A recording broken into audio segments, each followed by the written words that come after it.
Pero dumadali lang siya kasi meron mentor na mag-guide sa inyo step by step na dapat nyo gawin.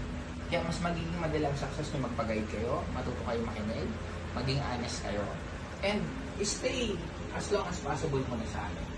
Give us at least a few years para lalo natin kayong i-reprogram ng mindsetting ng mga taong successful. Clear? Yes! Hindi naman namin kayo pinipigilan mag-girlfriend, hindi namin kayo pinipigilan kung ano. Ilagay nyo lang as schedule. Diba? Sabi ko nga, paano pagsasabay ng pag-aaral at pag-networking? Isipin mo ang networking.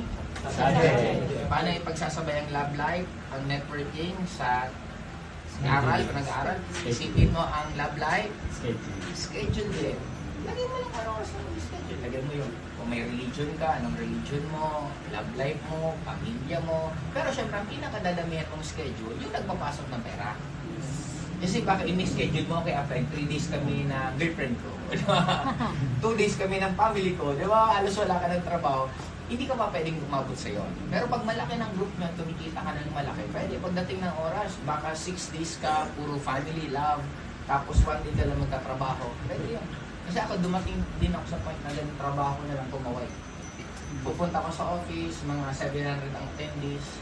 Ang trabaho ko, ay, anyan po si Joseph Lim. Bumisita ko sa atin, sisilip ako sa pinto, kakaway ako, sigawan ng tao, labas na ako, inom na ako.